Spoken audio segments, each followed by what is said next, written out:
013 Golden Circle.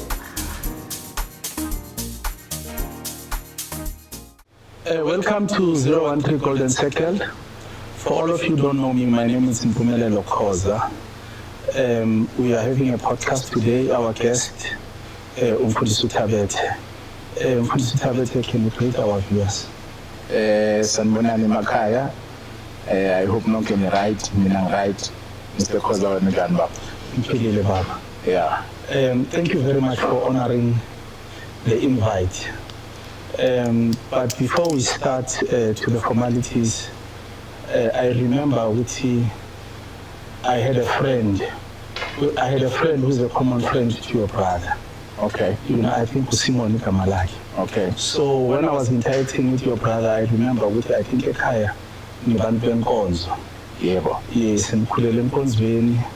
Bengifika lapha ngikhaphela umngani wami simthole nisonto ngabe sisontele egarage. Yeah. But what I remember very well ukuthi bengagcoki izicathulo. So I would like you to introduce yourself and then you tell us about yourself. Yeah. And then you start with a journey from that time. Because today what changed for you to be wearing shoes today? Manje songivalele khoneni Mr. Khoza, because now sekufanele ngizama ukukhumbula indaba yasekhaya ukuthi konje ekhaya, but no sizoyikhuluma. Siyabonga ukuthi nisi-invite ku-013 okhulumayo kwaKuthabethe uLucas igama lami. Ngubhuti okhulela khona la eWitbank. Ngifunda isikolo khona la eWitbank bhuti wami. Mangikhumbula kahle ngaqala isikolo eHlalani kahle. Ngaye ngafunda eMaloma, ngafunda eKhopanang. Wesiphi ngafunda eThishari, ngayifunda lana sekuyinkangala college khona. Lesikhathi kwi-Witbank Tech. Yes. Ngenza ama-N courses. Yes. Ya ngaqhubeka njalo. Ngazithola-ke nami-ke ngelilanga sengumfundisi. Yeah. But umfundisi bami nakhona zanke ngigcine ukuthi hayi ngine-calling kuphela.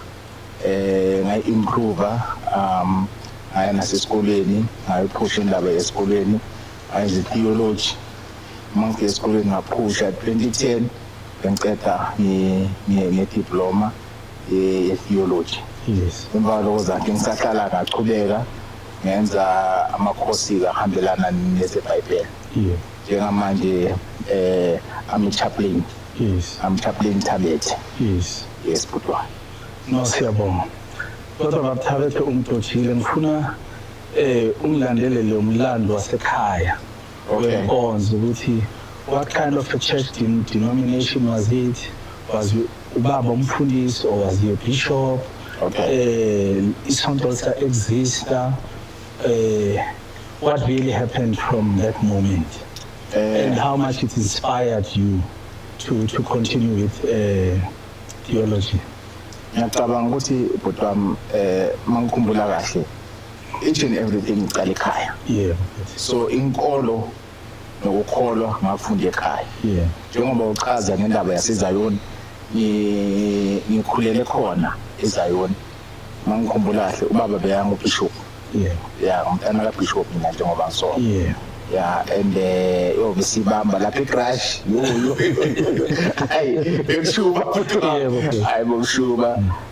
Ngiyakhumbula bokhona nomfowethu omkhulu ufikile igama lakhe lokukhuluma ngaye. Yeah. But sewandlula emhlabeni. Yeah, ibandla lasekhaya likhona igama lalo yindlu kaNkulunkulu. Yeah, ubaba naye sewandlula. I think sana 5 years washona. So manje liphethe ugogo umamami nomfowethu omncane my younger brother. Yes. Ugogo she's the lady bishop. Yeah. Ebandleni lapha lasekhaya. Yeah. Ubhuti wami ke naye omncane uyibishop naye khona lapho. Yeah. Yisabe sibamba ngiyakhumbula ukuthi izicathulo zona esishiya ngasemnyango. Yeah.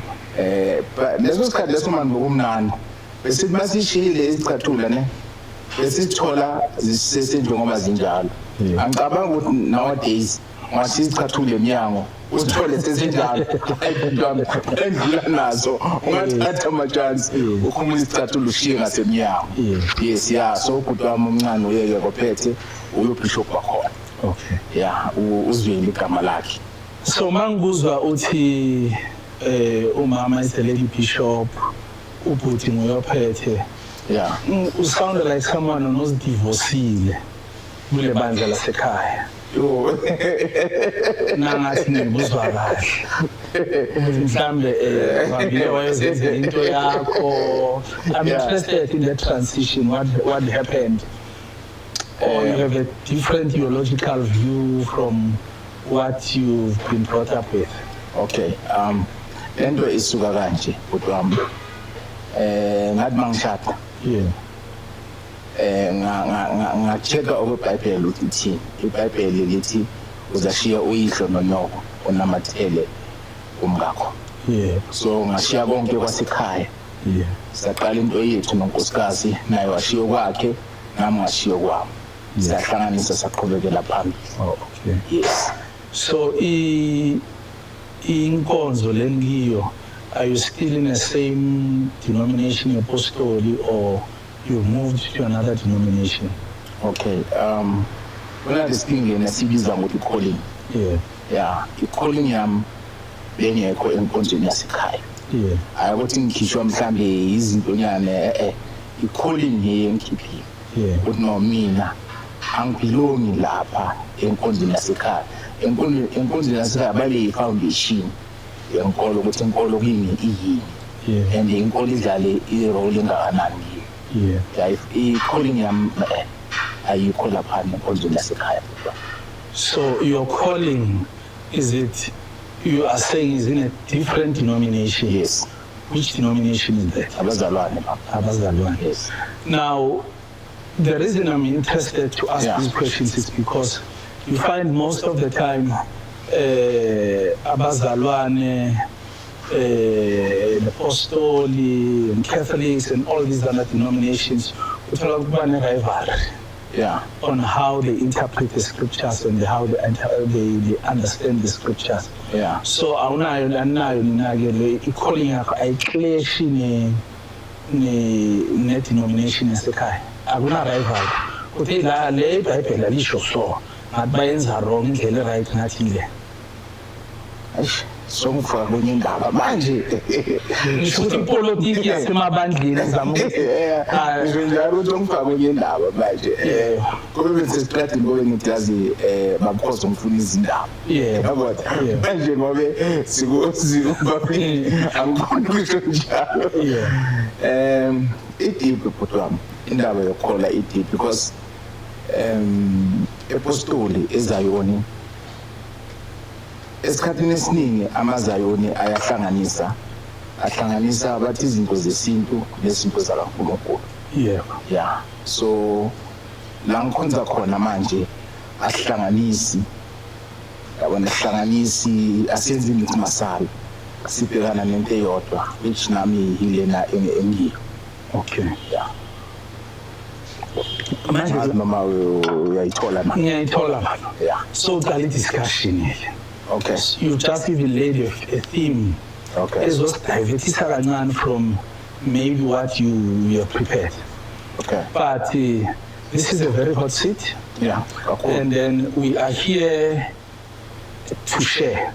Yeah. If there's any question that you feel that you're uncomfortable with, or I'll call you pendula.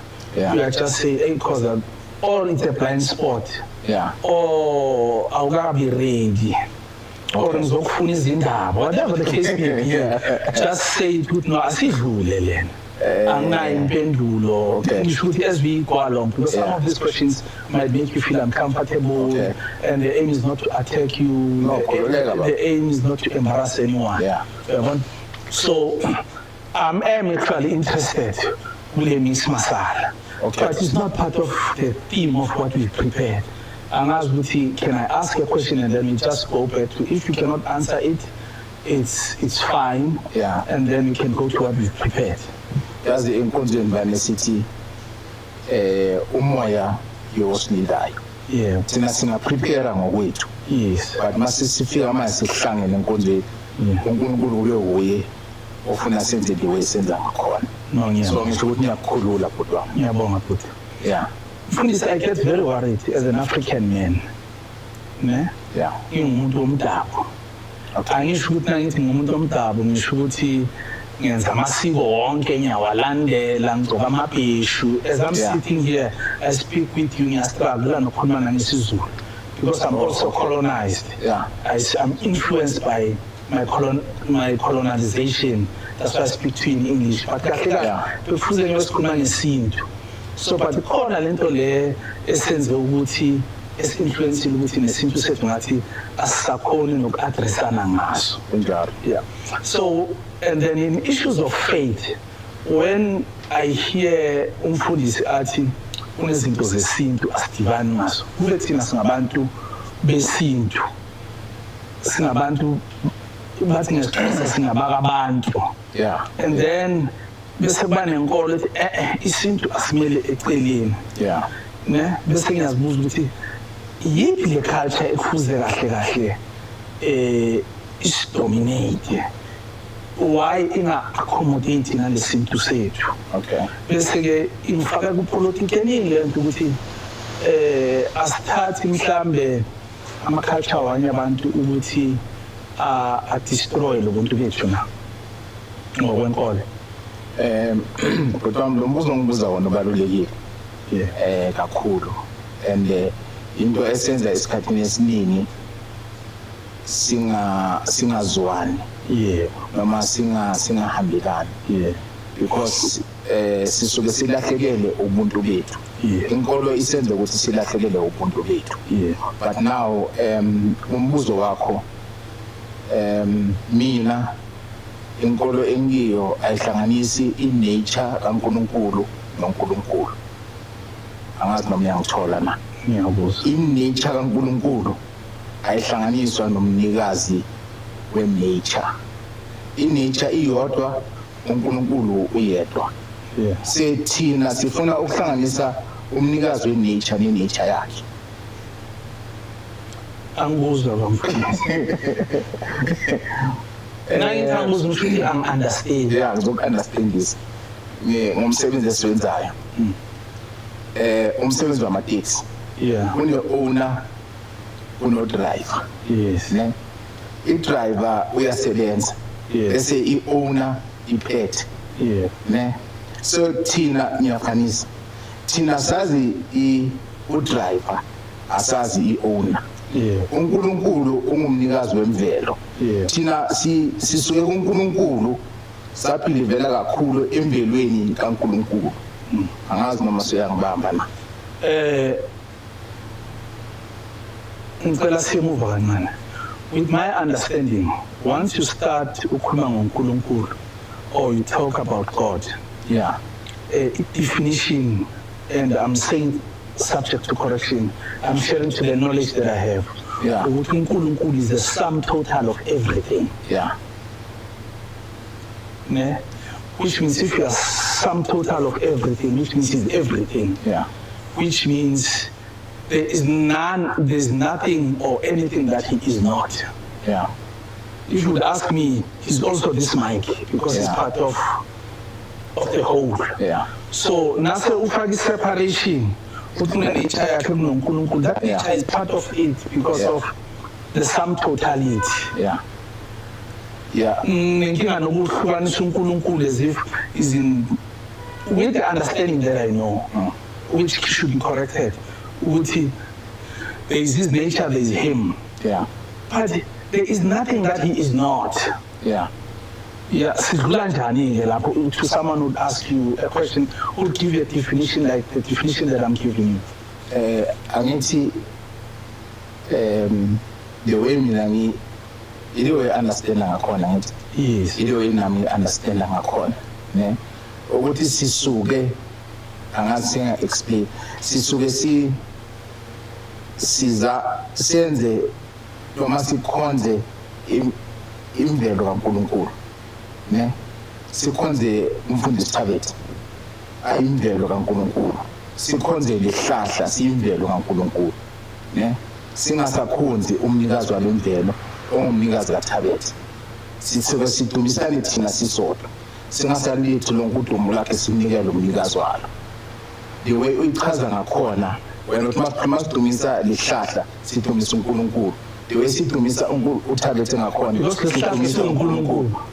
Actually, he's the sum total of everything. Yeah. Lesihlahla uNkulunkulu. Yeah, but lehlahla sifanele sidumise because inesimvelo kaNkulunkulu. Fanele sidumise umnikazi welihlahla. Angeke udumise mina ngoba ngingumfundisi. No. Mina uThuma lingifanelanga lifanele umnikazi walo onguNkulunkulu. Okay, Babethe, I think it's ngale ndaba. I don't want to go deeper into it. I just want to go to the theme of what you prepared. All right. Yeah. The reason also there's this podcast, and then I was also invited is because I have a lot of questions, and some of the answers, and then the new generation, they've got questions. Yes, good. And then some of these questions I cannot answer. Why? So I would like us to go to park this this discussion. Okay. Because it was not part of what we're going to talk about. Yeah. But we can have a follow-up discussion on that, and then maybe we can have a theme about African spirituality, because that's where it falls. Yeah. You understand? And then we go deeper into it, and then we delve into it. So, but the purpose why I wanted to start to the creation is because it's the beginning. Yeah. So the question I would like to ask you, Uguti, how did this whole existence start? Okay. And then if I'll take it even back, if there is God, usukapi? Yeah. uNkulunkulu. And uNkulunkulu uyini, because as I get older I discovered that not akasi one. Even in the book of Exodus, it says which means this God Yeah. But before we get to that part, who is God? Where does he come from? Why are we here? Why did he create us? You will choose which one you will choose which one you answer first, but I'm more interested to say, where's this creation coming from? Okay, siyabonga bhuti wami. According to the word of God, okuyiBhayibheli, ngale ku-1 John, uJohn wokuqala ivesi number 1 likhuluma ekuqaleni uNkulunkulu wayekhona, nolizwi okuNkulunkulu lekakhona. uNkulunkulu kuze kube nomhlabelelo evane sokuhlabelela sithi ekuqaleni ulizwi bayekhona anoNkulunkulu. So ekuqaleni uNkulunkulu lekakhona. Bese-ke sesiya ngale kuGenesis, I think Genesis 1. uNkulunkulu lithi iBhayibheli umhlaba bowumnyama, uNkulunkulu wacreateka ngomhlaba omnyama. Ngifuna ukuthi kwaqala lithi iBhayibheli eqaleni bowumnyama, uNkulunkulu wayekhona nolizwi likakhona. uNkulunkulu kulaqala khona ukudala-ke, ilaqala khona ukudala imvelo yakhe, lena bengizama ukukhuluma ngayo. Kodwa uNkulunkulu wadala imvelo yakhe ngoGenesis. Bamfundisa na uphendula uthi uNkulunkulu bekakhona. Yeah. So which means before Genesis, he already existed. Yes. But we don't know uthi usuka kuphi. Yeah. We don't know. Akana past. Ngasenjalo ukuthi information leyo asina. Yeah, asina information past existence. But ikhona yona. Yazi iBhayibheli ithi abantu bayafa ngokuswela ulwazi. Kuya ngokuthi uliphi ulwazi olufunayo. But lelo lwazi lolufuna lukhona. Yeah, I mean, look, no, ngiyayibonga lempendulo. It's fine, but I also appreciate you trying to answer with it and openly and say the past existence. Yes, because your point of reference. Yeah. It's Genesis. Yes. No, that's fair. But now, when we look at Genesis, the intention of us being here and creating in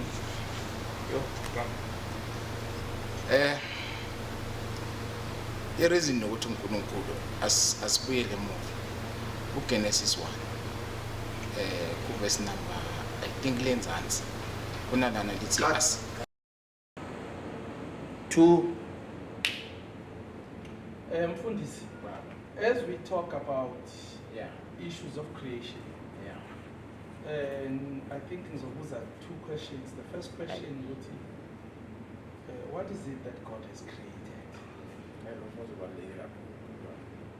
Has created. Yeah, He like created. Yeah. Then my second question would be, if not human beings were created by God, what's our business here? Yeah.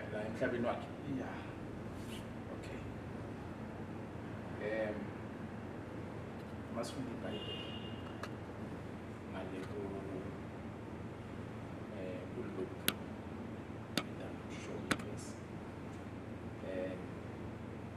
Which is my fundisa ngakhe ngithandaza ukuthi babothu sezulwini ngicabanga ukuthi onke siyawazi babothu sezulwini bangcwelisa igama lakho intando yakho ayenziwe emhlabeni njengasezulwini sifreza lapho ukuthi intando yakho ayenziwe emhlabeni njengasezulwini ne bese sesiyofuna ezulwini ukuthi kahle kahle ezulwini kwenzakalani bese sesiya ngale ku Revelation 4 I think verse number 12 angaphosisi uNkulunkulu uthi amakherubi namaserafi 24/7 uNkulunkulu ayamdumisa naye bese siyabuyela futhi naye yini amakherubi namaserafi izidalwa zasezulwini abantu basezulwini imimoya yasezulwini ukuphi ezulu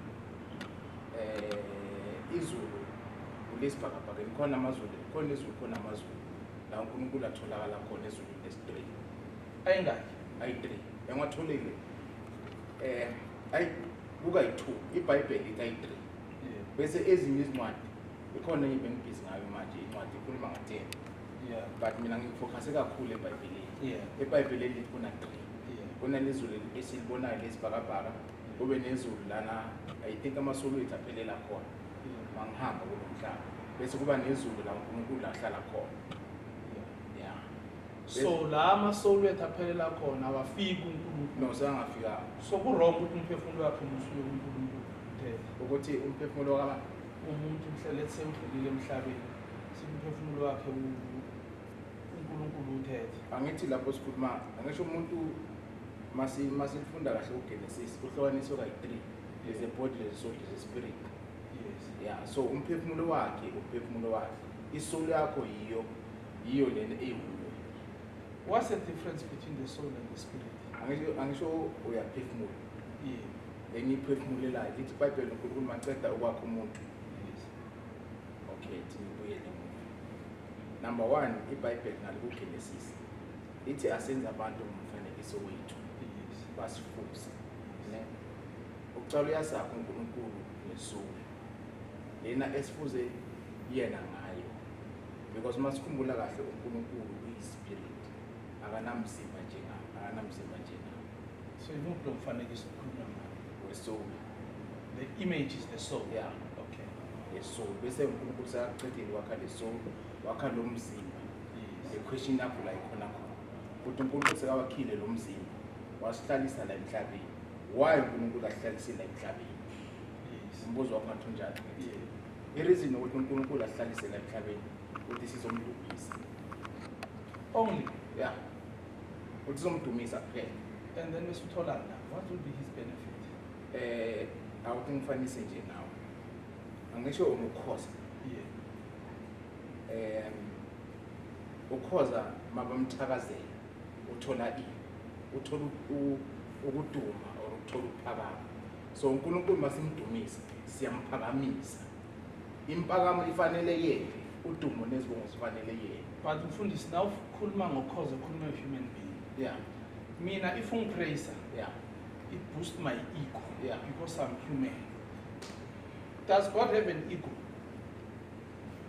Mawufunda uthi ngithe kuwe uNkulunkulu uJesu mabafundisa uthi baba wethu sezulwini yabona. So ye ego angeke uthuna angeke ngithandanayo. But uthi iBhayibheli lithi uJesu uthi baba wethu sezulwini. So masimdumise siyamphakamise. Yeah, kunalento ukuthi nakamphakamina, as I'm saying, now ngathi empumile, you are a good businessman or what, it makes me feel good because of the shortcomings of a human being. My ego gets rubbed. Yeah. You understand? All the human being. As a man. Imagine uNkulunkulu yini lesudekayo kuye ngokudunyiswa. What is that gets soothed to him and so that he demands it? Imagine wena ufila njani nabakubiza ukukhoza nabazibiza zonke esiphelele. uNkulunkulu, what about uNkulunkulu? Masimbiza sonke. No, I mean, I feel that my ego is being stroked. Yeah. Imassage. Yeah. Mfuna wazi uNkulunkulu. So nice kumasajeka yini? No siyamphakamise, I agree. Yeah. Bese kumasajeka yini la kuyo ukuthi hayi yabona maye bangipha now I feel good. Yini, you know, it's only ego that can do that. So kuye yini ngoba ego akanayo. Okay, angeke ngithe kuwe angeke ngithi unayo angeke ngithatha nayo. Yes. But njengendoda leyo sengiyami. Yeah. Naye ufila good. Naye ego yakhe mangabikhona iyaphakama. Uthi no labantu labo ngibadalele lento le ngibabekela umhlaba benze lento le engiyifuna. Yes. Yeah. Usidala ukuthi umdumisa. Yeah, no, it's fine. That I don't have a problem with. Yeah. But I think we should agree with this got an ego. As a man. Because nathi senze ngumfanekiso wakhe. Yeah. So there's nothing that we have that he doesn't have. Yeah. Now, is God perfect?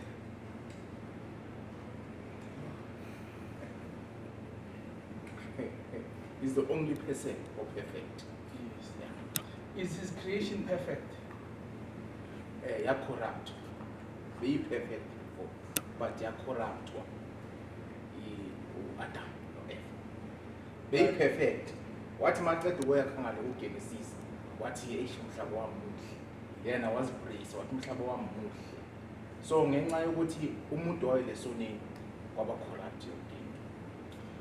But now, one of the attributes of God in all religions, one is omnipotent, according to the Bible that you read. Yeah. He's omniscient, Yeah. and he's omnipresent.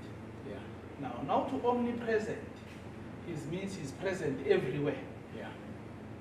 He's absent from nowhere. Yeah. Akuna khona la ngekho khona. Yeah. Now to his omniscient, wazi konke.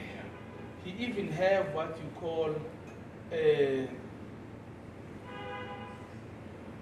even knows what is going to happen in the future. He cannot be taken by surprise. Yes. So now if he's angakayenzi factory fault, akayenzi targets are finally recalled. Yeah. You understand?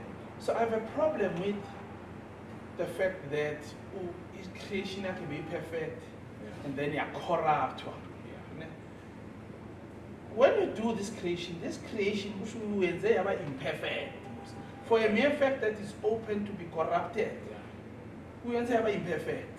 Asiyenze ukuthi uNkulunkulu wanikela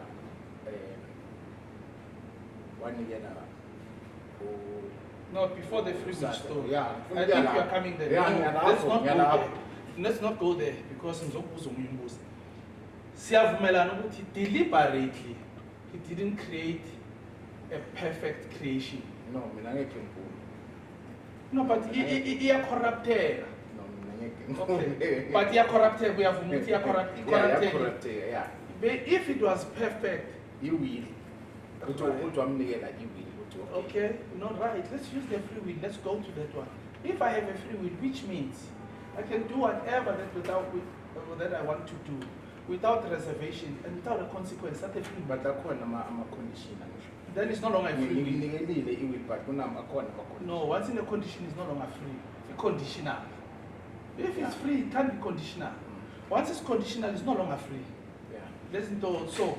If you say only as a free will for Yeah. this, you have a condition. Yeah. That's no longer a free will. Okay. It's conditional. Yeah. If Okay. it's free will, Yeah, it's, I get you get what I'm saying. Yeah. So I doubt Uti if you say free will is you choose freely. Yeah. You do whatever. Yeah. I can even give you dominion because of the free will. Let's say but basically not exercise the free will. Then I'm subject to punishment. No, I think I phrase the free will. Yeah. I think I'm a condition to call. So free will are you? So he didn't give them free will. I'm a condition to call. So he gave them I would say conditions ekufuze baphile ngazo. Asikhulume njengase-Eden. Wathi aqedile wenza yonke into wabeka u-Adam wamnikela ukuthi no yenza konke but la nongahle. That's a condition. Yeah, wamnikela ukuthi la ungahle. Yes. Yeah. So that's not a free will. Yeah. Wamnikela condition. Kunama boundaries. Yeah, la ungathinti. So which means it's not entirely true to say God gave people free will. Manje Before? I'm not sure. You see, asengakaphenduli umbuzo ukuthi ucreate ini, but that's fine. But that's genensimini yase-Eden. U-Adam was born as an adult, uyabona. Yeah. Akazange abe ne-childhood akhuliswe afundiswe umthetho ukuthi ungabambi la ungabambi la. Umthetho awuthola. Asikisi But umthetho awuthola. othini ungahle. Yeah. That's the only condition. Yeah. Because wangadlala is the fruit. It's a tree of knowledge of good and evil. Lisho njalo. Now, before you eat the tree of knowledge of good and evil, it means you don't know good and evil. Yeah. Beyangazi next. So, why would you punish someone who has next? Also, ukwazi after eating. Angithi nginikeze ngathi ungayenzi leso. Right. Wena wayengahlala He can't say lena ngingayenzi. Upapa uthe ngingayenzi angisho nginabantwana. Upapa uthe ngingayisusi le nto la. Umntana mayisusi. Yeah, umntwana nokuthi ngimfanishe ukuthi ususe le nto le. Engithe ungayisusi le nto lena la. Iyekele la. Remember mfundisi. Umntwana that's why Adam zange abe umntwana kana childhood akazange agrune ukuthi upapa nakathi. Yeah. Akazange abe nayo le nto leyo. He Yeah. never had that privilege. To your child, your example makes sense. Because umthetho wala ekhaya akubuywa ngo-7. Adam never had that. It's just an Adam. No, Mr. Khoza senze so. uNkulunkulu uAdam wamlalela uNkulunkulu. Wamlalela kahle perfect. Yabona? uNkulunkulu wamzama uAdam umuntu wesifazane. Yabona? So I think nge-influence uEva wabanayo kuAdam. uAdam zange asalalela uNkulunkulu. Walalela lo muntu wesifazane. But I influence. It's fine. uAdam. Yeah. You know, Tina, we've got a general talk. Yeah. Abafazi bathi amadoda izinja. They are trying to, it symbolizes something. Yeah. You understand? Labantu abayitho khuluma akekho umuntu obagrumile. Akekho. Yeah. You Base understand? ngisho sekafikile umuntu wesifazane. Ese man fanele amnike i-condition ukuthi yazi ubaba uthe lana singenza konke singadla konke but lana singathinti la. Yes. Umuntu ofundisiwe. Yeah. Those angafundiswa, he has never taught. Because and then must also umntwana noma mfundisanga noma uyamfundisa. Ne? Uthi Ufuna experience. ufuna experience, ne? And then they say the pain yokuthi ashiswe istove. Yeah. Ne? He learns. Yeah. Right? Lawyer experience. Yeah. But from the first experience, just one, Yeah. ne? That and after that experience, it enables it enables him to separate between good and evil. That experience. Don't you think it's fair to manje sekayas bekangazi? Didn't know. Now he eats. Now he knows. Yeah. Don't you think it deserves now a second chance? Because now he knows. Yeah. Before, he was operating from absolute ignorance. Yeah. Now, after eating, he operates at a level of knowing and not knowing. Don't you think it was unfair, the punishment that he got from someone who really doesn't know? Ngifuna ukuyela la kule gama olibhezelelana ukuthi esi conscience wena idini. Ngiyabuza. Yeah. Yes, second chance uyitholile. Yes. Yes, second chance uyitholile. NgoJesu Kristu. No. Usinikele second chance ngisho ngoJesu. Okay, sebonile. Ithi ngaba destroy noma ngababulala. Ithi ngibanikele second chance. Hayi mfundisi sihlanganisa. Sikhuluma ngo-Adam and Eve. Yeah. Sesikhuluma ngabantu abayi-2. Abanye abantu asengakabi khona. No, angithi manje No, in this garden, there's 2 people here. Even no Cain no Abel akekho. There's 2 people. Ne? It's Adam and Eve. okay. And a talking snake. Okay. And God. I think I'm a character akhona la kusimani. So uJesu Kristu. Wange ithi ngibuyele lapho. Okay. La kulabantu abayi4. Kulezi zinto eziyi4 simanje. U-Adam eselida. U-apologize kuNkulunkulu na. Or blames akayithathe or shift the blame ephathele umuntu wesifazane. Ufundiswe ubani angakazange abe umntwana emncane to say if I'm wrong I need to be accountable. He was never groomed as a child. Akutazi lezi. Let don't show. Ungabuza mina can ask myself, you are not accountable because I'm teaching him accountability. Lo muntu lo akakateachwa accountability. Fanele yazilephi. Yeah. Last time ngithe mangikhuluma lapho bese ngikhuluma nabantwana bami ukuthi each and everything is set up yakho noNkulunkulu bekayazi. Ukuthi izohamba so ize so ilandelane so. So he was not surprised by the action. The way mina sengi-analyze ngakhona. So when they deliberate. The way mina ngi-analyze ngakhona bokungasiyiphutha ukuthi u-Adam no-Eva kahle. It's part of God's plan. Ukuthi ufuna kuzoyenzeka. Ukuthi ufuna ukusiphanisha even 1 million children that will come in 1 million generations. Mangi-analyze. Is that what you are saying, Fundisi? Because uNkulunkulu somehow kufanele ayishow amandla wakhe. But not abusively and unfairly. No, it's not abusive. Yeah. But angisho ngibheka songibisela ngale kuJesu Kristu. No, Jesus Christ is out of the. He's gonna come in 1,000 generations. Yeah, I think mina mangi-analyze. Mr. Khosi. Last sakhuluma ngabantu abayi-4. Yeah, mina mangi-analyze ngalabantu abayi-4. Yeah. Ngabantu abayi-2, sorry, yes. uNkulunkulu i-setup yonke sami ngithi uNkulunkulu uyayazi yonke i-setup. Mina I think ngiyavumelana nawe. Hayi ngisibhayibheli. Yeah, nami ngiyavumelana nawe. Analyze. Ngiyavumelana nawe. Ngicela ukubuza ukuthi why? Why? Because uNkulunkulu created 2 yabantu. Yeah. According to the Bible. Then 2, nakakhuluma nabo, ne? There was a language that he used. Angazi bebakhuluma nephilini. Yeah. Angazi noma uyalazi mfundisi. Isi Hebrew or isiZulu because bakhuluma leli bese iliphi. What language was it? But uNkulunkulu deliberately knew that this language even a snake should understand it. The snake should be fully equipped with vocabulary. Ukuthi ngikwazi ukukhuluma. So abantu abafundise le language uNkulunkulu in Eden is Adam, even the snake. Remember I won't say exactly the snake. Remember le language the snake yazelaphi. Remember makukhumbula kahle masifunda kahle iBhayibheli inyoka kwayibo just nje uyisilwane but kule silwane kwangena ispirit Satan, yeah. So Satan was equipped also with this language. Yeah. Now, then we have this God, who is all-knowing, and now we analyze our own Bible. uNkulunkulu ukhiphe Adam with the language. What equip Eve with the language. When understand the purpose of the language, we should have a common understanding. Yes. Right? And then knowing what to Satan, who's about corrupt. What now is Satan in the language is important. To fulfill, let's say isiZulu, you'll have to know isiZulu. Ukuthi umcorruptele labantu bami. What for? Ngithe mangi-analyze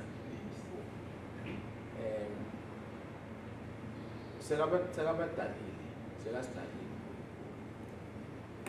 naye ufuna ukuthi mangi-analyze ukuthi ufuna ukuthi sibone ukuthi naye uNkulunkulu khona namandla wakhe. Mina mangi-analyze ngiwani ukuthi i-reason ukuthi kwenzeke yonke le scenario le uNkulunkulu bekafuna ukushowa ukuthi ukhona onguNkulunkulu. My mfundisi la, we're not really interested in your personal analysis and your interpretation. We want it from the scripture. What was the purpose of doing that? Scripturally. Lapho Because it's just surprising. There is a God who can act like that. Yeah. We don't talk about problems. So Yeah. scripturally, we need to know what's the reason behind this. Yeah. Because to me, it sounds very absurd. Yeah. It sounds very coward. Analyze mina analyze nezingane. But ngicela ukuthi asina answer. We need to revisit this thing with but scripturally, it's like the question that we ask, where is this God coming from? Nasifuna ama-answers ngawathola. Yeah. This is the second thing that ngicela kube homework yethu from 013 podcast. Okay. But why would he act so, Yeah. for a lack of a better word, foolishly Yeah. and cowardly? And then, so I think Leo's Naival. But let's go back. The question that I asked was that, what did he create? And then, Wang Pendula, what he created, the heavens. Yeah. And so far, these heavens, there are three. Yeah. And then he resides on the third heaven. Yeah. Right. But your Bible says he also created earth. Right? Now, then, he has created only heaven and earth. Yeah. And everything that is within this earth, I'll give credit to him. né? But now, there's a say that says what you know and what you think you know is influenced by the circumference of the circle of your knowledge and understanding. Yet there is more to learn and know outside your circle of knowledge and understanding. So in my circle of knowledge and understanding, I knew, because I'm coming from a Christian background, ukuthi God created heaven and earth. But now esikoleni bangitshela ukuthi no, earth is only one particle of existence, Yeah. which is small. Ne? There is also other planets and living creatures. Yeah. But lo nkulunkulu waseBhayibhelini doesn't take ownership of Jupiter. It doesn't take ownership of Mars. It doesn't take ownership of the entire cosmos and the existence. Yeah. Now I ask myself, is there any another God that is responsible for this entire existence? Because he had clearly peace. If it was a country, it was a province. I don't understand my analogy for what I'm trying to. So is there any other God which is bigger than this one that is responsible for the entire existence? The way I understand, uNkulunkulu munye. Ne? Kulawa amanye lawa ozama uwaqhaza. Ne? Lana iBhayibheli, I think isivezela lana uNkulunkulu ubeke njani. Ngathi mhlambe bekachuzile ukuthi asifocuse la kule ethiyethu sikini. Yabona lawa amanye lento engikhulumile ukuthi each and every question i-answer yakhona masiyifuna sizoyithola. Yeah. Lawa amanye masiwafuna izimpendulo zakhona kufanele sizifune sizozithola sibuye nazo. But you are in agreement, you agree with it, there is other existence besides the planet Earth. Ngicela siyiphoze kancane. Angifuni ukuthi yes or no. Ngisho ngokwesigeography manje angisho sithatha Ngokwesigeography. Yeah, right. Then ngokwesikolo uyavuma ukuthi uNkulunkulu, I think uyavuma ukuthi yena he's chosen to be just the God of the planet Earth.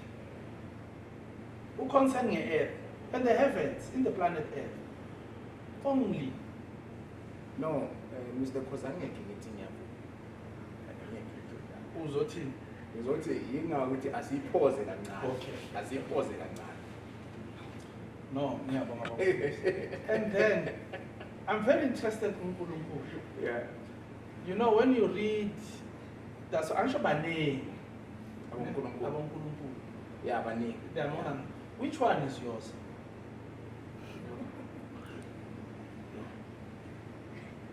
Yo.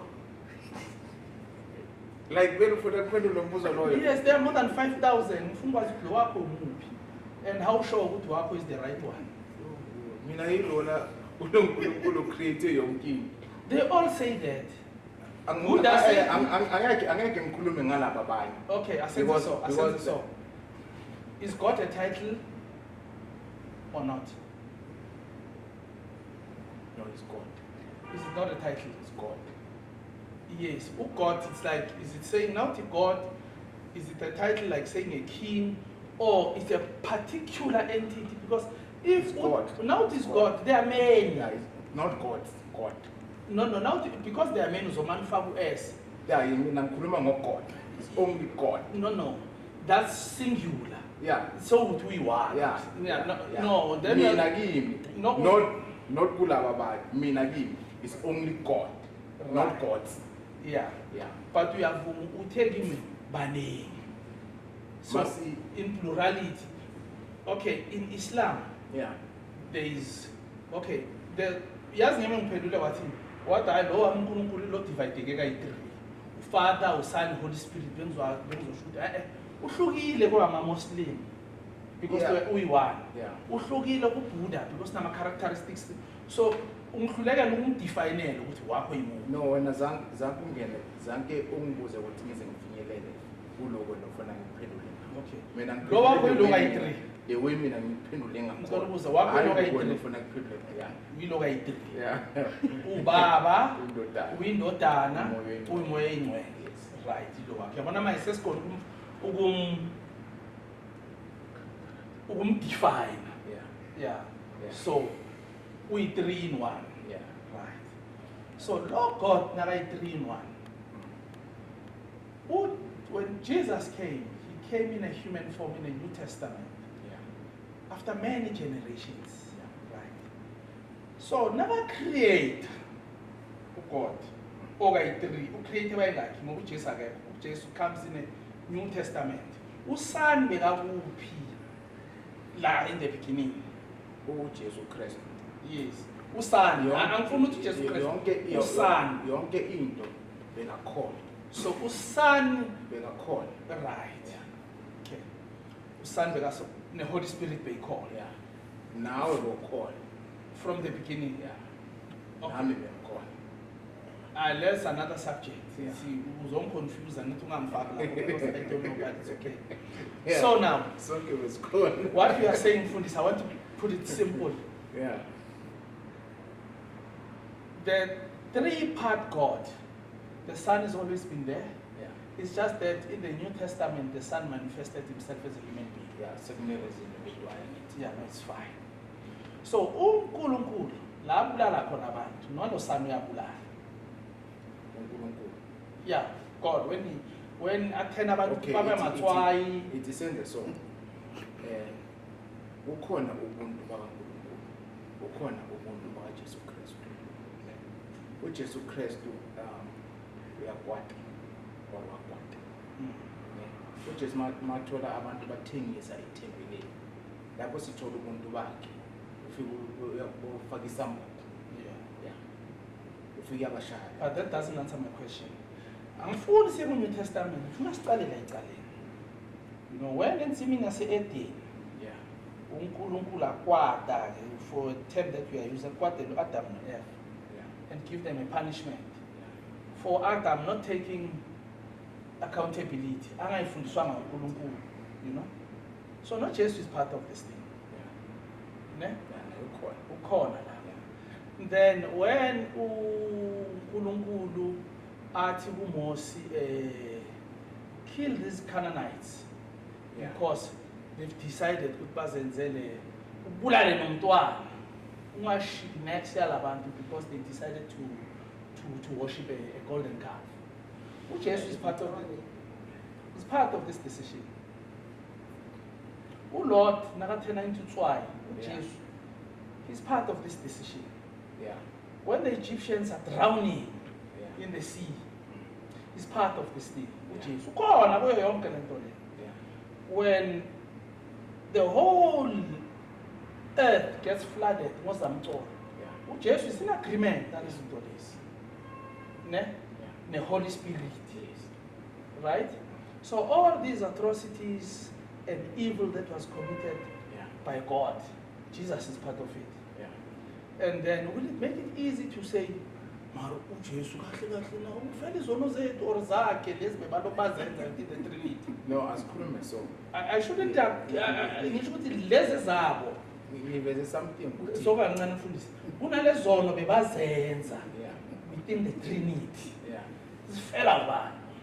ngithe mangithi ngiveze something. And as worse than lezi zami nawe thina zethu ze disobedience zokungadumisi.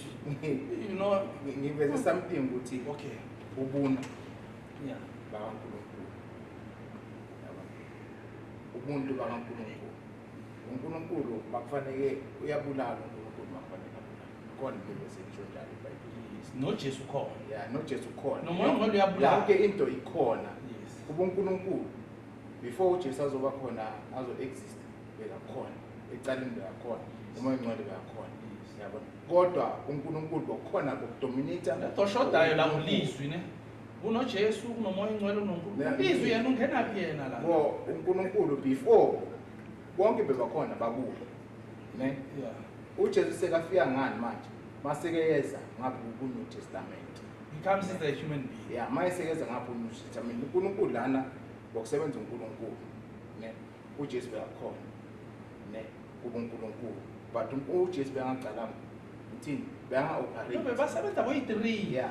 Usani. But now mayisekafika uJesu Kristu.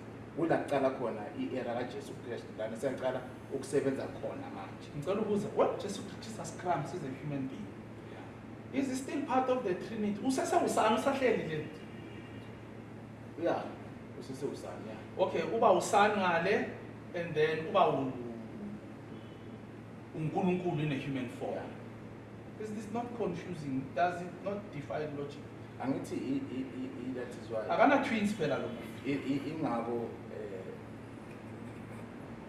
kufanele sifundiswe noma sifunde yabona sinyezi ngokwethu umqabango wethu Noma basithi umcabango wethu ukuthi fanele sihlale phansi no mfundisi Sihlala phansi senzani? that's not fair. You can't say you gave umcabango my capability ne Yeah.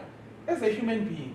Yeah. Bese uthi ungacabangi njengomuntu. But now- Oh, wait, you give me a mind and a brain of a Yeah. human being ne Yeah. bese uthi don't operate within your scope. Yeah. Ufuna ukuthini? Iscope sami limited to being a human being. Then a human being starts to question, Okay. ispec sakho. Okay. Ungase ngithathe siphi Ngithi- ispec ongangi-equipanga ngaso. Mina ngithi kuwe Mr. Khoza. Asithole yabona i-reason ukuthi esikoleni sifuna ukuyofundiswa. Ne? Asithole ukufundiswa ngoNkulunkulu.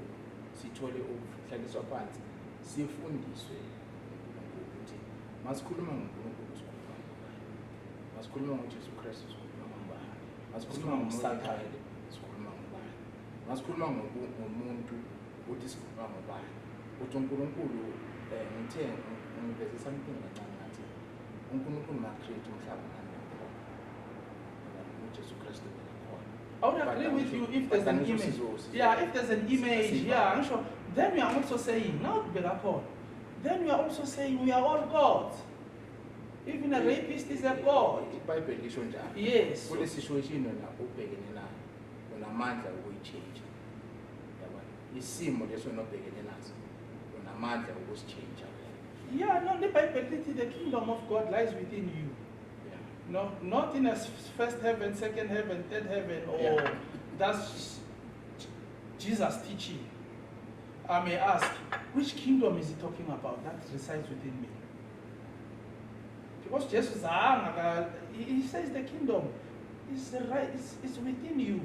And ngigcwalisela lamagama ashoyo ukuthi uNkulunkulu. But angisho Mr. Khoza sisukile kuNkulunkulu bethu. thina sisukile kuNkulunkulu bethu Sesikuphi? sa adopter istyle noma ispirit somhlaba yabona lesi esisicorruptayo thina the spirit lesala Satan esenza sibe corrupt thina. Remember, anxious and free will. Yeah, but sisuke kuNkulunkulu ngale free will yethu yiyo le nexus ukuthi usuke kuNkulunkulu bakho. Yini uNkulunkulu bami nobusathane bami? What's the difference? But angisho ngicabanga ukuthi siyichazile ukuthi wena unobuNkulunkulu kuwe unobusathane kuwe i-free will yakho wena ufuna kuwe usebenze ini. I disagree with uNkulunkulu this. or kusebenze ubusathane. Let's look at super practical. Yeah. Everything like emhlabeni works in opposites. Yeah. Day, night, on, off, high, low, Yeah. black, white, good, bad. Ne? Yeah. So ayikho into absolute. Yeah. Once uba noNkulunkulu Satan fanele bekhona. Once uba noSathane uNkulunkulu fanele because But kuya ngokuthi wena ufuna kusebenze ini. no. Nge-free will ayisikhuluma nge-free will. No. Kuya ngokuthi wena ufuna kusebenza. No, you are right. You are right. What I'm trying to say, okay, let's say you think this strong display the little so. Have you watched a movie called Tom and Jerry? Yeah, my cat. Yeah. What would happen in the story if Tom could kill Jerry? Siyaphela. Siyaphela, ne? uSathane nakavuka senisindisiwe, what would happen? Who would have a problem? Umhlaba uzophela. Who would have a problem? Akekho kuzoba the problem. Umfundisi uzoba nomsebenzi. uNkulunkulu Umfundisi uyadinga ibandla. Yeah? Sesibuyele kuNkulunkulu. Umfundisi- Hayi uSathane sekajikile. The Yeah. spirit is sustained. Right, the It's story evil will spirit. end. Yeah. So the story is sustainable. uSathane. Satan. Yeah. So it's a very key important element. Kulo yazi iBhayibheli ithini Mr. Khosa? Ngikhumbula kahle. uSathane oyinkosi yomhlaba. Yabona? La emhlabeni ngiyafuna le verse ngikhumbula kahle. Angifuni ukukhuluma ngento kahle. La emhlabeni udominator uSathane unamandla Emhlabeni kabani? emhlabeni kaNkulunkulu. Right. uNkulunkulu In a makamcoshe. balance of forces. uNkulunkulu makamcosha. Sorry, in a balance of forces in what you are saying. If dominator, we have what we have dominator, Yeah. which is stronger. La emhlabeni. Yes. Yeah. Laphila mina. Yeah, la kunomhlaba wethu. Yes. Yeah. Latin has called. Yeah. And God, how does he feel about that? Who's more powerful than emhlabeni? Angithi uye umnikele ukuthi abe la emhlabeni. Yeah. Shothi yena uyazi ukuthi thina singaphezulu kwakhe. Ukuthi Ukuthi thina singaphezulu kwakhe la emhlabeni. nasikho phezulu kwakhe yena udominator thina. Yeah, but thina we have power ukudlula yena. Yena dominator but mina amandla ukudlula yena. You're not asking my question. The question is, if you have these people Yeah. about dominator uSathane, Yeah. la emhlabeni, and God decide ukuhlalela ezulwini, actually wamxosha, but ayisuka la, irritated ngaye. Angisho Yeah. irritated ngaye, ne? Wathi hayi no suka. Go to Yeah. those people Yeah. there. Right. So Tina, why should we be blamed about uSathane whom he couldn't handle and deal with? Thina uNkulunkulu sipha amandla ukuthi siphile uSathane. No, I'm not asking us. Why yena? Because he's irritated lezulwini ngaye. Wathi ngiphosele emhlabeni. Why should Amxosha. yeah, Amxosha. amxosha, ne? Amxosha. And then I mean he has all the right to say, you know what? And there's umuntu omnipotent, omniscient. Yeah. Don't you think this whole chaos, we should blame it to this God? I won't say that. Why? Because uNkulunkulu also usinikeze another chance ngoJesu Kristu ukuthi sibuyele uJesu Kristu wenzeni? ukuthi wenze Yes. according to the Bible uJesu Kristu uye sithethelelwa izono zethu ezenziwa uSathane But I've never met Jesus Christ. I've never met Jesus Yeah. Christ. Yeah. So But angisho lana I'm just being told. but angisho sikhuluma ngokweBhayibheli. Yes. Yeah, sikhuluma ngokweBhayibheli. Yeah. No, but Nama ngimthanga. Mara but Jesus I wa believe- mina. No. But I believe No, so let any ukuthi uJesu Kristu mina ngaye lesono. But what about me who don't believe? Why must I be punished? Because I just don't believe. Why am I against someone each and believe? every person unalana I mean, I should specific with Jesus Christ. You can't blame me for not believing in him. but angisho lapho i-choice yakho. Yes. Yeah, choice So why do you punish me for i-choice not? yakho ukuthi wena ubelivela kulabo uNkulunkulu. Okay, as define and what is to believe? Mhlambe sizoba clear lento esikhuluma. What is to believe? Because every person must believe into something. What is to believe? You must. Angazi ukuthi fanele No, but this thing is a must. because he believe. Yini believe? Yini believe? How does it differ to ignorance? Maria's no ignorance and belief are two different things. How do they ignore? Fanele ngihlale la na into ezongwisa, na into ezomina ignore ngiyayidlula. Yes. Yeah, manje iyangila nyawo. Ignorile kube ngishiftile lento bengiyegenile. Right. So, thank you for defining ignorance. What is belief? And why is it important? Must me explain that ini belief. Ila no believe la khona, ila no kholelwa khona ukuthi mina ngikholelwa kuJesu Kristu ukuthi ngaye ngathethelela izona. ngoJesu Kristu ngiyathethelela izono zami. Now, Yeze ngizenzayo. now, you see what is the key element here? It based to something that you cannot explain. Because it's unexplainable according to your belief. No, kukhona banga explain. Mhlambe mina ngi-explain but kukhona banga explain. Not ukuthi mina kukhona banga explain. You believe. Yeah. Yeah, because I think mina ngizamile ukuyifunisisa le ndaba ye-belief.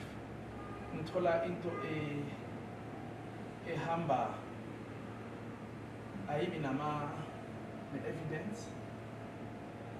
Awudingi evidence to believe. That's why you say Jesus Christ our Mass, but you believe. Yeah. I think evidence. Yeah.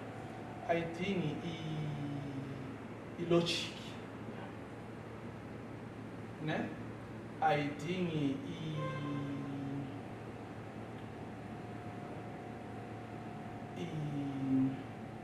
common sense. You must just take it. Now it's very difficult to take something without evidence. I'll tell you why you have a problem with Jesus Christ. Because now there's on his name. About lot bamatswayi bonke la mdala bengixalela bona. No, I won't say that because angeke ngithune zona eziningi. Because of the Trinity. Angeke ngithune zona eziningi. Okay, babulela abantu abaningi. Because yena beyangafikanga la kithi. No, angikhulumi ngathi lapha kule Trinity. God ngangusani khona. Yeah. And the Holy Spirit. Yeah. Yeah, the partnership and the Trinity there. It had made up a lot of people, the partnership. Okay. Tinungasifaka lapha. Yeah.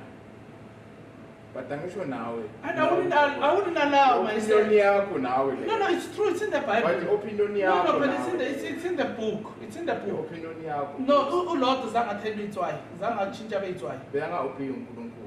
Angithi wenzani? No, iprogram ukuthi beyangalaleli. No, I'm not saying bekalalela mina. Azange ucuka beyitswayi nge-instruction ye-Trinity na. Kumalalela. Umfazi wakho kumalalela instruction kaNkulunkulu. Asithi no mfundisi angithi ulalele zangalalele. Yeah. Okay, let's agree. uLord zangalalele. uLord walalela umfazi. Umfazi zangalalele. Yeah. So the Trinity in agreement nasidama nasimtheleni itswayi lo sulfur, they tell him to sulfur, it's actually acid, a heap of sulfur, ne? Yeah. irrespective ukuthi ulalele or azangalalele. That was evil. UJesu. Punishment, no. Yeah. Ungalaleli kune-punishment. Yes, but it was murder. Punishment yokungalaleli. Yes, it was murder. Ukungalaleli. No, it's fine. The punishment of Egyptians, they murdered them. The Canaanites were murdered. Why bebangalaleli? Why bebangalaleli? Yamshaya. No, but you won't murder him. Yeah, yamshaya. But you won't murder him. Yeah, yamshaya. Njengoba Jesu Yeah. bangafika la No, mina khuluma ngemeda mfundisi. Angikhuluma ngokushaya. Mina I'm talking about the respect of human life. Yeah. Ne? uNkulunkulu uyabulala. Uyabulala. Yeah. It's a God of murder. Yeah. Now my question Namanje mangabe ngiyenza izinto ezingasi right. Ne? Kunabantu ebafe isikhathi sabo singafika ngasokubafa. Yeah. No, Mfundisi, let me tell you the point of where I'm getting with this. Yeah. You have this son who is Jesus, Yeah. ne? With the Holy Spirit. Yeah. Bahlangane nobaba. Bebangafikanga asambe soyithu bekasesekuphi makwenzeka konke lokho okuseseyiyela kaNkulunkulu ne bokusa But you said bekakhona from yeah Italy. but bokusebenza uNkulunkulu I- lento So they were separated. There was a time when they were separated. le mvumi iso manje thina siphila ngomoya oyingcwele uJesu Kristu akasekho kithi sekabuyele ekhaya ezulwini ne la masinxusela khona 24/7 thina manje Usinxusela ini ngokusifela. Phela now if you pay for my debt, ne? If you pay for it, Yeah. sikoloto siyasulwa. angisho uyasenza futhi You understand? uyasenza futhi angisho Or it was temporary. uyasenza ngifuna sivumela ukuthi uyasenza futhi isikoloto angisho Yes, lesson senza manje. maqala ukusenza kufanele usibhadala angisho Leso fanele sibhadalwe yimi. yeah You understand? angisho Jesu wasuka Yeah. leyo ngakhona Yes. but now mina futhi ngiyasenza futhi Also, fanele ngibuye now let analogy. Let's get to that one. If was Tsula, was fair. yeah Wafela musizala babe bakhona at that particular time. That's what you are saying. Hayi thina besingekho. Because thina suyasiqinusela. Laba okay, kusho kunele group musle eyathethelela. wena mawuvuma nami ngivuma ukuthi baba nasi sona umsenzi Analyze lento ishoyo. Now isikoloto ngiyasenza futhi. He didn't die for those who, for generations to come. That's what we are saying. ithi ngiyiphinde ithi ngiyenze so ithi ngiyihlukanise kahle uJesu noSathane Iziphi zona zifele. Let's concentrate on that one. yeah ngiyalapha uSathane umsebenzi wakhe was execute mangenze iphutha ngithini uSathane umsebenzi wakhe usivulela icase Uyabona ukuthi kune partnership la. ithi Why would Satan do that? Ube wenze exactly the same thing. angisho Senza exactly the same thing uNkulunkulu naye ayenzi. bese ke uJesu Kristu yena wafika ukufika kwakhe sizathethelela Right. Mfundisi asekuleka Satan ngoba lento lokho i-develop. If uSatan waze waxoshwa ezulwini, ne? Bamxoshela emhlabeni. Ne? So we are saying bamnika umsebenzi wathola ithenda manje umthenda lakhe enyuwani manje ne ukuthi manje wena uvulele labantu icase la kimi labantu basebenzisana kune partnership la, can't you see that? Kune partnership uthi kune partnership according to what you are saying. There's an underlying partnerships there. Oh, I'm going to send you to Lentolena, to Earth. Ne? that's corrupt No, you said your words. Azosivuleli case. yeah yena yemsebenzi wakhe So there was a new duty that he was given. So there's a new duty. Kristu yena wenza nomsebenzi wakhe ukuba Asingangena uJesu Kristu entertain uSatan. yeah So there was a new duty and a directive that was given to Satan. yeah Do you agree? Yeah. Athuma uNkulunkulu. no akakusoma John manje. Oh. Uvula ama case. akathumanga uNkulunkulu yena usivulela ama case ngesono sakho nosenziwe wena mawenze decide wenza Okay, kanjani uyenzayo manje Yeah. Remember, Mfundisi, that's correct. Do you know any book that was written by Satan? Yeah. Huh? Yiphi? Do you know any? Yeah. Yeah. Okay, Mina, from where I come from, Yeah. Satan, he's a silent entity in this whole religious thing. Okay. He has never sent an apostle. Yeah. Ethi mina ngingumphostoli kaSatan. Ne? He has never built any church ethi la sponsor Satan full time. Yeah. Right? So zonke lento esizizwa ngoSatan, Yeah. sizizwa about the messengers of God. Yeah. Uyangizwisisa? And uSatan uthulile. Yeah. So ngicela ukubuza umbuzo, nangingasuka mina ngingikhoza manje. Ngihambe ngikhuluma kabi wena uzithulele. For years and years. Yeah. Ne ngize ngirecruit Bluetooth wena uzithulele. Yeah. Who's clever here? Who's the fool here? Between me and you. Ngiyacabanga ukuthi kule scenario le akekho umuhleba akekho ibha. No, ngihamba ngikhuluma nawe, ngikhuluma kabi, ngiyarecruiter, ngikhuluma kabi. I say all sorts of, when you just keep quiet, you mind your business. Yeah. Ne? Yeah. Between me and you. Ngiyacabanga ukuthi Who's the fool? ngiyacabanga Ngikhuluma ukuthi- ngale example ngami nawe. Yeah. Yeah. Ungayise ebudeni. Yeah. Who's the fool here? Isigebenga Who's waiting his energy here? isigebenga sisindoduzo. Mina ngifikile manje. Ngisigebengi sengingenile la emuva. Awuphendula umbuzo. Ngizofika Between me and you. ngizofika ngenze nibe quiet ngibheke. Ngithi yabona ukhoza nani and ukhoza uphethe le thing ifunayo. Yabona ngizom-attack la. Ngihlele phansi ngiquiet. Ngihlele lapha ekhoneni ngithulile ngibhekile. Uyiphethe le ifunayo. Ngithi nangu uyiphethe le ifunayo. Mangithetha la ngiyokugijimisela le nto yakho uyiphethe wena. No, it's fine. I appreciate the story. But here's my question. Between me and you, I'm asking Yeah. you for the third time. Yeah. Yeah? Yeah. Ngafaki any other person. Angeke No, between me and you. ngisikhulume. Between me and you. Angeke isigebengu ngisikhulume. Asikhulumi ngesigebengu. Yeah. No, I'm just talking about me and you. Mm. And between me and you, akunasigebengu. Angisho. Ngibekela umzekelo between me and you. Ungafaki. But angisho uthini manje? Usathanda uquiet. No, ngithi between. Yena I'm saying between uquiet me. usathanda but that destroy. Between me and you. Okay. Me and you. Okay. Just let's focus and answer. Ungafuna uyithanda ezinye izinto. I'm saying between me and you. If I go out here and recruit people Yeah. and Bluetooth you badly Yeah. and keep quiet, who's the fool? I just want that answer. I won't say ukhona oyifuna. Yeah. Why? Or who has wisdom? Why? Because mina ngiyakuonisha ukuthi be careful. Now Satan. No, I'm not a Monish. fool. I'm not the fool. Asikhulumi ngama-warning. But I'm not a fool. Now ngikhoza. Now ngikhoza. Uwonisha bani? Between me and you. Mina, ngihamba ngikhuluma kabi ngawe. Ngonisha Uwonisha bani? labantu engikhuluma ngawe kibo. Ukuthi ukhoza ukhona and ukhoza udangerous. Ukhoza uphethe isinye isibhamu esingabuyeli emuva. But Ngiyabawonisha ukuthi yeah, babe when ukhuluma aware. ngomuntu Yeah, yasithi uquiet, awonishi uquiet. Uquiet, but Akawonishi uquiet lo muntu Because okhulunywa. uquiet. Absolute silence. yeah, uquiet but uyabulala.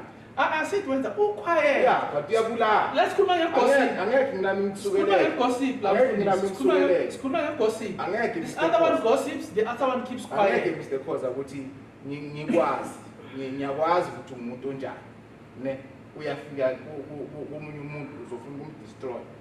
Before ufike kulo muntu fanele ngimtshele yazi mara kukhona into. Ophendula umbuzo. Umbuzo uthi No ngiphendulile umbuzo No, wakho. the person- Between me and you, akekho wona abanye. Angifuni ukuphendula the way wena ufuna nguphendule ngakhona. okay, but in conclusion, Fundis, in this discussion, between Tom and Jerry, if Yeah. Tom Yeah. destroys Jerry, Yeah. it's the end of it. Yeah. So, for episodes to continue, Senzimali, Yeah. abantu babukele, Yeah. we need to keep Yeah. Jerry alive. Yeah. So, uJerry, noma singambamba simminyezele, we have all the resources, Yeah. ne? Ukuthi uJerry simbambe simminyezele because sinawo, but we can't. Asifikanga isikhathi sakhe. because we yeah Asifikanga because isikhathi. asengaka Into ekhulumayo Yes. asifikanga isikhathi. asikakafiki isikhathi Yes. sakhe. Because Ujeri Yeah. ne he's a main character that Yeah. keeps the story Ku- alive. Yeah. But kusesekhona abantu esabalindile ukuthi babuye na. Ingakho istory singapheli. Bazobukela Yeah. bazobukela Yeah. senze imali Yeah. i-production logo Yeah, so lichubeke. yeah. Yeah. No, I think But in short, ne, ireason nokuthi uNkulunkulu manje angacidi umhlaba wakhe. Lana mina ngibelele khona. Wangiboleka nalomzimba wakhe kunyaka. Ukuthi ngizomdumisa. Ne, kusisina abantu asabalindile ukuthi babuyele kuye. Through Jesus Christ. You know, I have a problem. Paul says, without the resurrection of Christ, our faith is vanity. Ne? Do you know that? Yeah. In the book of Corinthians. Now, I want to give you a homework. Yeah. I want you, who witnessed ne? Christ resurrecting. Who's the key witness? Yabona na ukukhona wayesibhedlela Yeah. umfana wakho wahlala la eceleni Yeah. angashada hayi ngo5 uvula amehlo Yeah. uqale wablinka. He's a critical witness because in real time ubonile ne thina siyozamuva Yeah, phela lapho Yima mfundisi. angeke. Okay, so ozozamuva so hlele kantini yeah. is not a witness. Yeah. Figure late, whether it's your wife, whatever the case may be. Yeah. What I find strange about the resurrection of Christ, Yeah. what the critical moment of resurrection, if it happened, there's no key witness. But angithi abantu sikhohliwe. Bekangekho bekahleli la bethuneni adayi manje ngikadile. That's why none witness. Right. Ngikadile ukuthi no vele kuzoyenzeka. So there's no key witness. But now nase bafika la wamthola uMaria Magdalene You agree with me? There's no key witness. Yeah. Fana nokuthi- But bekangekho umuntu okujuju ukuthi uzogada security uzogada 24/7. No, we are in agreement. There's no Yeah. key witness Yeah. who witnessed the resurrection. Yeah. So that Zimthola makes ngekho. yes, Yeah, that zimthola makes ngekho. the resurrection to be in doubt because as now witnessed. I prepared questions about existence, Yeah. but as you are saying, Nina Niti, Slaula Umoya. So I couldn't ask what I've prepared. Oh, okay. Because we Yes, it's flowy. it's a flowing, but thank you very much for coming.